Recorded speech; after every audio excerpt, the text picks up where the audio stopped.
On the southern border, guess what? It's now underway. According to a report, Washington Examiner, look at this. Miles of desperately needed brand new steel barriers are under construction all along the Rio Grande Valley. This portion of the wall was funded with federal money previously negotiated by the Trump administration. Nobody seems to report that. We've also repaired a lot of the bad walls that were out there, and there is new construction. Now, meanwhile, this garbage deal that I've been telling you about out of Washington, which allocates a measly additional $1.375 billion for wall construction, well, that has not yet been signed by the president. As a matter of fact, nobody in the White House has seen any language in the bill. None. So let's be frank. It's not nearly enough money. Washington lawmakers, the swamp creatures, they have once again let we, the people, the American people, down. This is a swamp compromise. Now, let me make some predictions. Based on what the president is saying publicly, because I love the press, they love to speculate. How did Hannity get his information? All right. We know this is a president that keeps his promises, and he goes at the speed of Trump. And if you watch every speech, if you actually listen to Donald Trump's words, you know, especially you people in the hate Trump media, you psychos, he telegraphs, he's saying exactly what he's planning to do. You're too stupid to listen. Watch this. So much crime comes in through our southern border. Illegal immigration provides a lucrative cash flow, to put it mildly lucrative, to some of the most dangerous criminal organizations on the planet. These deadly cartels flood our cities with narcotics that kill thousands of our citizens, ruin families. They use fear, intimidation, and violence to get their way. There's only one moral course of action: to put these ruthless criminal cartels out of business, and out of business fast. I will never waver from my sacred duty to defend this nation and its people. We will get the job done. Works. All right. He's saying he's going to get the job done. Let me make a prediction. Let's base it on what you just heard and what we've witnessed the last 2 years. The president's going to find the way to get the money. Now, look at this bill. $1.375 billion. Not enough, but it will keep the ball in the project moving along, assuming, we haven't seen the language, there's no poison pill or restrictions in there thrown in by a swamp creature in the last minute that says you can't build a wall with the money. That happens.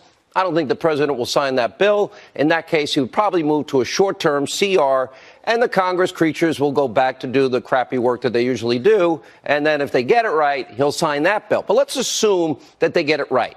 That, in other words, he gets $1.375 billion for the wall now. Well, that prevents a government shutdown. That's a good thing. But in order to meet our borders and our security needs, the president has stated publicly, not just to Sean Hannity, that he will also tap into hundreds of millions, at least $900 million. But I'm told the number is much higher. Other discretionary funds that he can direct that money directly to the wall, which then brings us to $2 or $3 billion, again, in the interim.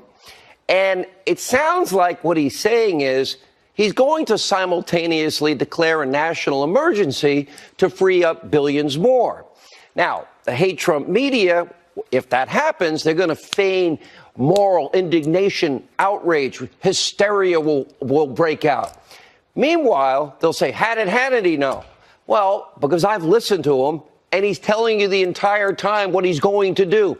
Donald Trump, quote, I will add whatever I have to add to build the wall. President tweeting, I am getting almost $23 billion for border security.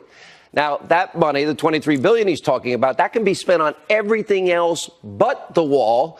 But if he declares a national emergency or uses the law, which we've been citing on this program, U.S. Code 284, well, we know what the Democrats are going to do. They're going to immediately run to the courts. They'll go judge shopping. They'll find a liberal activist judge somewhere in California or anywhere in the Ninth Circuit.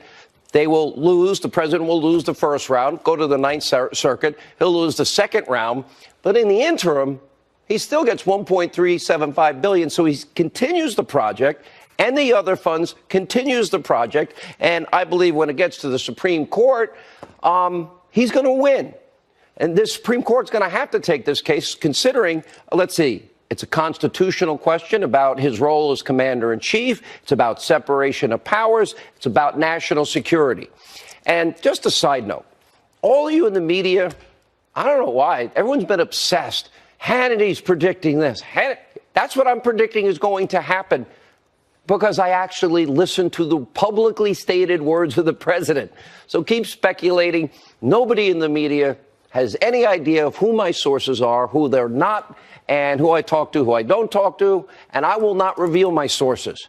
And all these hate Trump media outlets, they all pretend they're unbiased, that they're journalists. Well, I don't claim to be a journalist. We do journalism. What we say about being a talk show host, we're like the whole newspaper. Now, we do straight news when there's a war, straight news on weather, straight news on important, incidences that are happening, like Ferguson when that was happening, or Baltimore. And then we give a lot of opinion. So we're the news page, the editorial page, the opinion page. We even do gossip and sports. Like tonight, for example, Tim Tebow's on. So we're like the whole newspaper. That's what we do, freedom of the press. But we identify what we do. Now, we do our own research, like we did with vetting Obama, like we do on the deep state. We do investigations. We bring you news and information you won't hear or see anywhere else, and opinion you won't get anywhere else. But all these hate Trump news people that claim to be journalists, no, they're really editorial writers and ones that make up a lot of BS at the same time. So tonight, when it comes to building the wall, whatever has to be done, the president is saying will be done. Not for political reasons, but for the safety and the security of all Americans. He sees this, rightly so, as a life and death issue. But don't just take my word for it. Maybe some of the people on these fake news channels, maybe they should start speaking to angel moms and dads. Maybe a woman like Maureen Maloney, her son Matthew, killed by a drunk driving illegal immigrant from Ecuador. You got that, Senator Menendez? He was upset that illegal immigrants could actually be classified as criminals if they get caught drunk driving. And yesterday, Maloney urged President Trump to hold strong in this fight for the border wall. Now, sadly, she is among thousands of our fellow Americans whose lives have been ripped apart, permanent separation by violent criminals because we have open borders that have entered this country illegally. In the past 2 years alone, ICE arresting illegal immigrants who are accused or convicted of 4,000 murder, homicide charges, carnage from illegal drugs. 90% of the heroin crossing that southern border is even worse. Every single week, 300 Americans are dying from heroin overdoses, almost all of which trafficked across that border. Now, that's why Americans are overwhelmingly backing up the president and his plan to secure the border. Brand new Fox polls, 66% of Americans approve of the president's efforts. You Republicans in the House and Senate, you may just want to follow his lead. Good politics. According to Gallup, the president's overall poll numbers are up a whopping 7 points since the government shutdown. He had his highest number, 52%, on the Rasmussen poll. Earlier this week, he filled an arena in El Paso, Texas. Look at that. And, that's inside the arena. Am I correct? Yes. Then he had thousands and thousands of others outside the arena. Nobody in the media talks about this. What other president got those types of crowds? Now, some on the left, they try and pretend the president has no support at all. I've never seen a president with more support. Look at late night loser Stephen Colbert himself just last week. Watch this. Trump's inaugural committee raised a record $107 million, which was double the previous record set by Barack Obama. What was all that money for? I mean, obviously, they didn't need it for crowd control. Yeah, let's show the picture before the inauguration ever took place. Don't worry, your audience is stupid enough that they'll probably believe your crap. Maybe Colbert needs to attend a Trump rally. Maybe he will see the unbelievable enthusiasm, people standing for hours and hours and hours outside in the cold and the rain, and then standing for the entire time the president's speaking, supporting his agenda.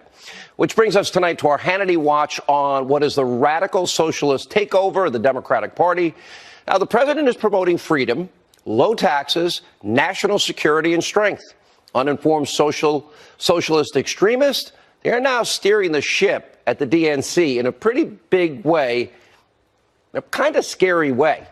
Now look at freshman Congresswoman Alexandria Ocasio-Cortez, who says the world's going to end in 12 years, is now leading the way. She is the chief spokesman leader for the Democratic Party. And in some background, look at the new leader of the left. Take a look.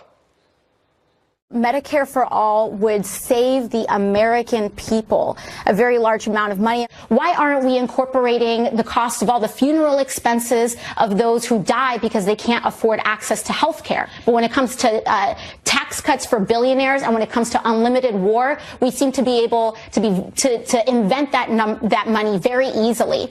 We look at these figures and we say, oh, unemployment is low, everything is fine, right? Well, unemployment is low because everyone has 2 jobs. We need to occupy every airport. We need to occupy every border. We need to occupy every ICE office. If we work our butts off to make sure that we take back all 3 chambers of Congress, all 3 chambers of government, the presidency, the Senate, and the House. You use the term the occupation of Palestine. What did you mean by that? I think what I meant is like the settlements. Just last year, we gave the military a $700 billion budget increase, which they didn't even ask for. And we're like, the world is going to end in 12 years if we don't address climate change. And your biggest issue is your biggest issue is how are we going to pay for it? No, I think it is a green dream. And I think that it is. You know, I don't consider that to be a dismissive term. I think it's a great term. I guess it's no surprise that Congresswoman Ocasio-Cortez's Green New Deal has now become a nationwide laughingstock, except for the fact Democrats are really serious about this insane piece of legislation. Take it seriously. 2020 presidential hopefuls are literally tripping over each other to support the Green New Deal. Make no mistakes. Democrats want to radically reshape this country into a little socialist eco-utopia that will promise everything and deliver nothing but catastrophe and poverty. And if you're wondering what a socialist utopia looks like, well, this new Green Deal, no more oil, no more natural gas, no more nuclear, no more airplanes, no more gas-powered cars, no more gas-powered ovens, no more cows because of flatulence. Government promised paid leave, medical leave, paid vacation. Now they wrecked high school and K through 12, so now they're going to wreck college. Education free for all, healthy food for all, government forced renovation of every building in America in the name of energy efficiency. Government paid for high-speed rail connecting every city in America. We won't have airplanes, so I guess we'll have high-speed trains to Australia and Asia and Europe. And they're going to guarantee income to every single person, even those unwilling to work. Wow. And a retirement plan. But believe it or not, there's even more madness.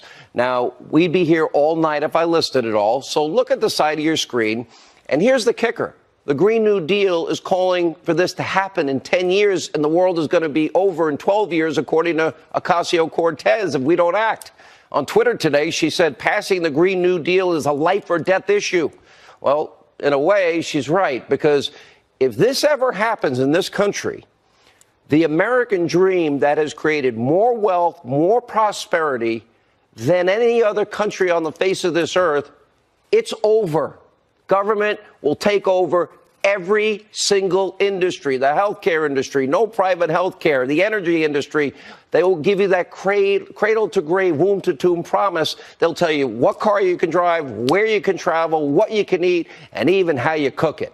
And more notably, in order to try and pay for that insanity, mother government, well, they'll own your paycheck. From each according to their ability, to each according to their needs. Right, Congresswoman? And I know you watch the show. And let's not forget about those who would be impacted first. Airlines, 700,000 employees, goodbye. Over 10 million people owe their jobs to oil and the gas industry. See ya. Millions more serve in roles related to those 2 major industries. Promoting this stupid deal, Democrats, they're actively calling for tens of millions of Americans to lose high-paying jobs, and it's only going to get bigger. We have 2 pipelines on the line, and we opened Anwar. We're the #1 world producer, surpassing Saudi Arabia and Russia. for the first time in 70 years. And all the high-paying career jobs that will be available for people. Look at this Fox News poll. 25% of Americans have a favorable view of socialism. It promises everything and never delivers historically a thing. And another freshman Democratic lawmaker is making news for also all the wrong reasons, and that's Congresswoman Omar, embroiled in a serious controversy over her constant stream of hatred and anti-Semitic remarks. And she has since issued an apology on one of the remarks, but her bad behavior on Capitol Hill is not going away. Look at this from earlier today, a hearing with the administration's new special envoy for Venezuela, Elliot Abrams. Watch this doozy. I fail to understand why members of this committee or the American people should find any testimony that you give today to be truthful. If I can respond to that. It wasn't a question. That was not a question. That was I reserve the right to my time. Yes or no, do you think that massacre was a fabulous achievement that happened under our watch? That is a ridiculous question, and I yes or no? No. I will take that as a yes. No, I'll take it as a yes. And as of today, yeah, that extremist holds all of our very important committee assignments. So let's recap the week for Democrats. One member of Congress spreading an anti-Semitic conspiracy theory about Jewish money. Bozo O'Rourke said that walls kill people. 3 top Democrats in Virginia refusing to resign, 2 over blackface controversies, 1 over, rape allegations and sexual assault. Multiple top Democrats supporting a bill that would turn America into a socialist disaster eco-state. Multiple 2020 candidates for the Democrats calling for tax increases and government stealing. One still apologizing for faking her ethnicity. Spartacus himself, well, he's calling for an end to all meat consumption. What a week to think the race is just getting started. Well, full coverage on all of this later. First, we turn Hannity watch on the deep state.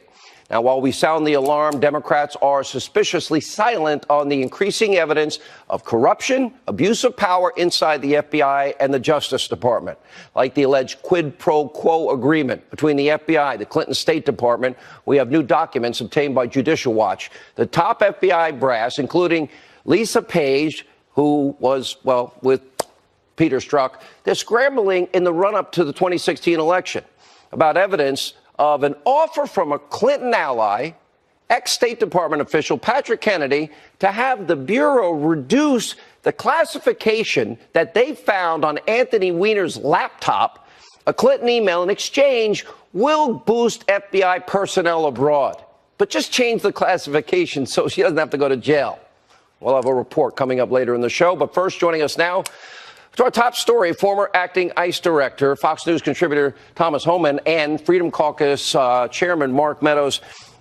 Congressman Meadows, I just listened to the president publicly, and I hear a guy saying, okay, if it's clean, the 1375, and I can use it for the wall, I'll take it. I'm going to use this extra money, anywhere between 900 million and maybe billions, and I'm going to declare a national emergency, and people don't seem to want to listen to him.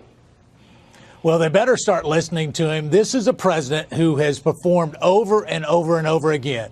He's moved the embassy to Jerusalem. He's brought back jobs from China to America. The economy is roaring. We've got a number of people that were hostages brought home. Every time they say he won't do it, he does do it. He's going to do it this time. I'm confident of that. If he passes this bill to make sure that the government stays open, so be it. But I believe that he will take executive action to make sure he gets the dollars that he needs to make sure that that wall gets built. If he does that, do you agree with me? In the interim, while now, part of the wall is being built right now. Some is being repaired right now with previously allocated money.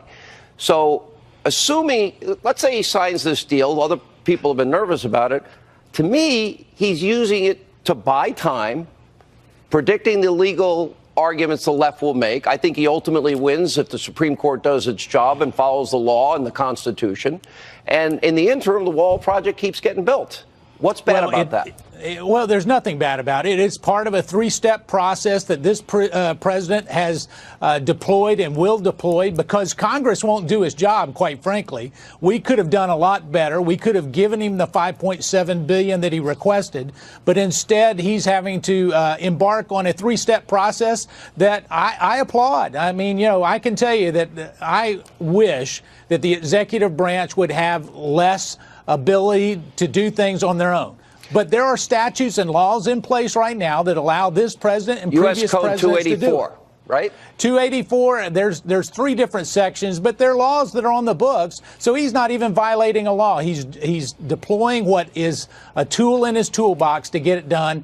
He's committed to do that. I've been talking to the administration. As long as the Democrats don't play a trick on him, and that is put a poison pill in this, we're still waiting to see the legislation. Nobody's seen it. Where is it? No, I mean, listen, Nancy Pelosi is putting her freshman in the place that she has long espoused. You got to pass the bill before you can read it and know what's in it. And that is the play that's being played here tonight. Tom, the talking point of the hate Trump media and the hate Trump Democrats has always been this is a manufactured crisis.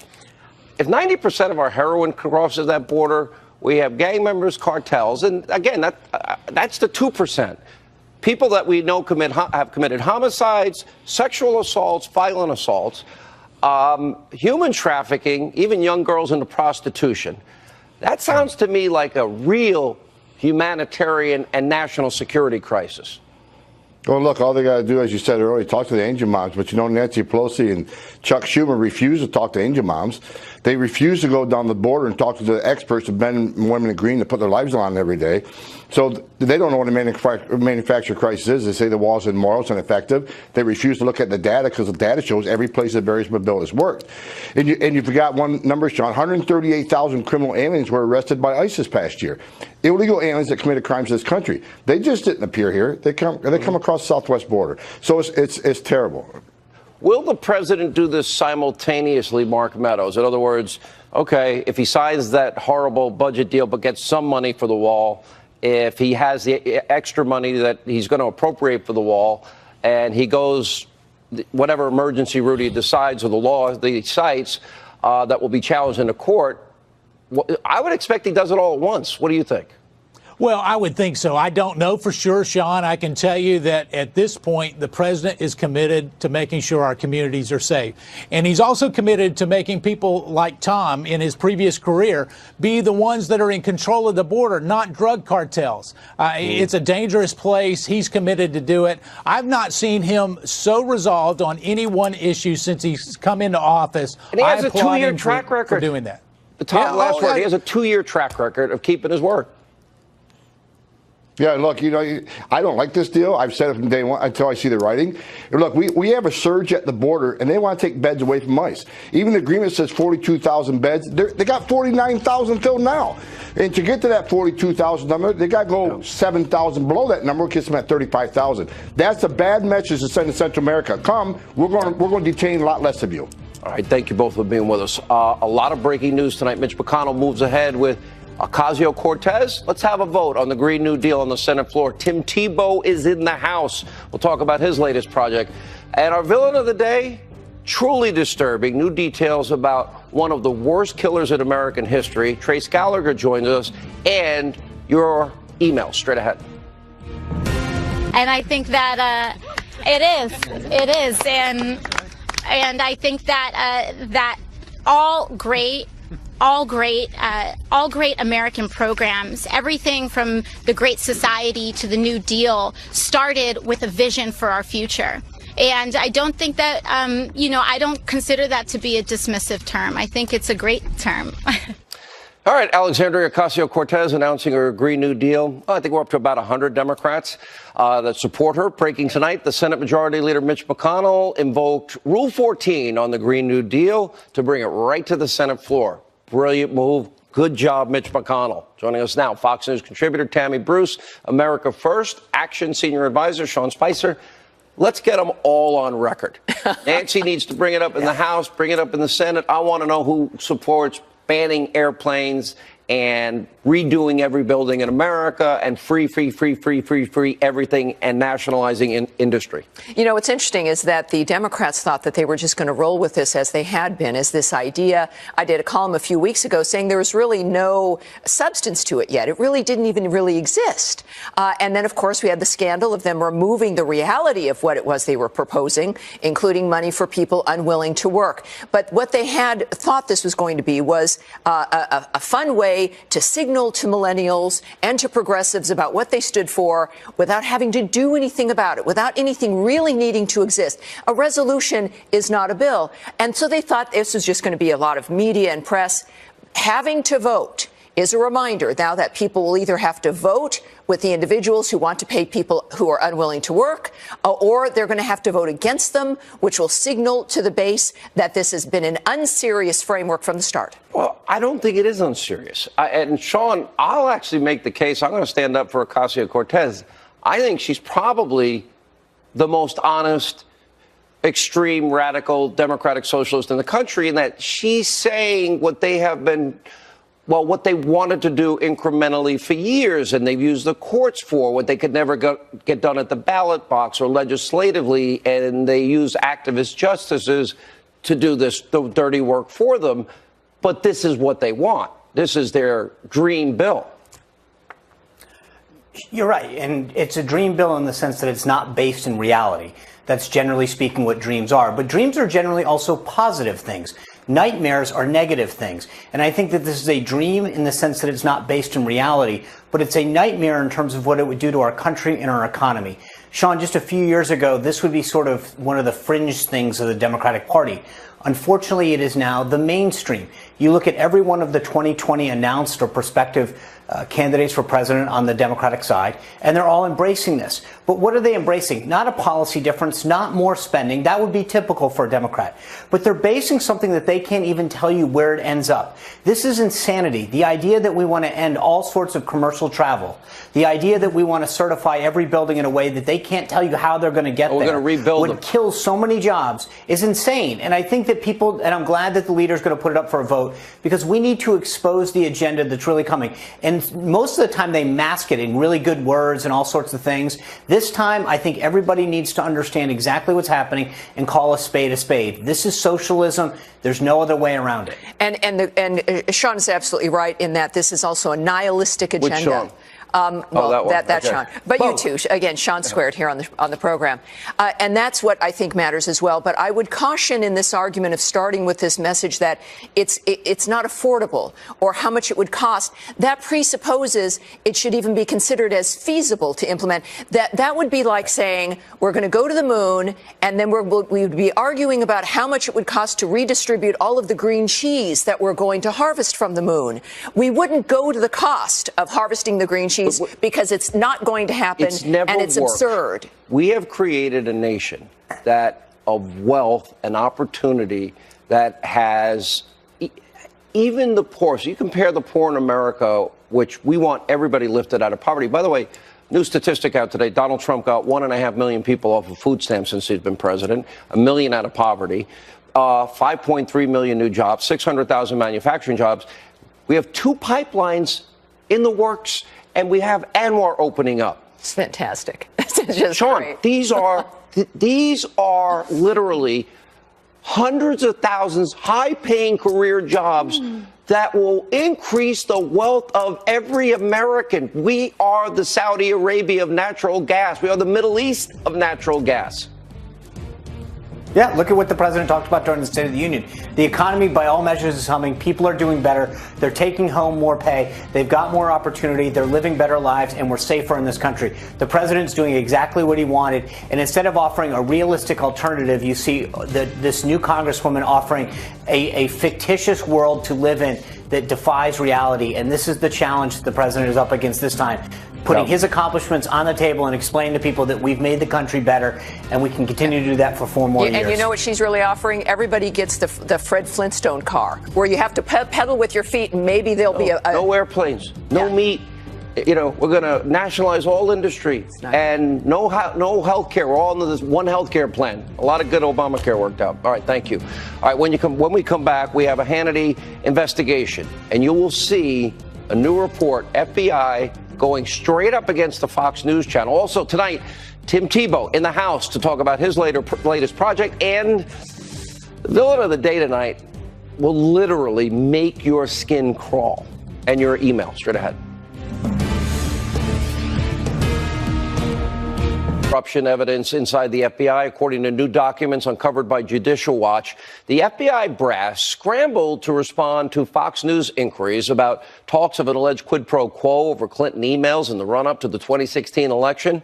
Now, despite this mounting evidence of a politicized FBI that wasn't doing his job and gone a witch hunt against Trump and protecting Hillary, the media continues to obsess over what? Mueller investigation, which, by the way, is seeing a darker and darker cloud hanging over its credibility. Now, just listen to former Trump attorney John Dowd. What does he have? What's the result? What's the conclusion? Decline. There's no basis. There's no exposure. It's been a terrible waste of time. What's worse is, let's get on the other side of this, how it all happened. This is one of the greatest frauds this country's ever seen. And I'm just shocked that Bob Mueller didn't call it that way and say I'm being used. Sarah Carter also reporting tonight that Roger Stone alleges in a new court filing that the special counsel's office leaked an unsealed indictment to fake news CNN and tipped the network off to their pre-dawn raid with amphibious vehicles, tactical vehicles, the pre-dawn 27 guys, Roger Stone in his shorts, really, over a process crime. Here with reaction, author of the #1 bestseller, The Russia Hoax, now with a new chapter out in paperback, Fox News legal analyst Greg Jarrett, Fox News contributor Sarah Carter is with us. Sarah, let's start with you, and I want to get into the details because it's the Fox News component, but this is when they found Weiner's laptop, and they found classified material, and the State Department, Clinton supporters, are offering a number of great things that the FBI wants if they just would declassify and protect Hillary from the crime she committed. That's right. What they wanted to do was, Sean, they wanted to reduce the classifications so that if it was secret, they would reduce that to not secret, maybe to office sensitive only.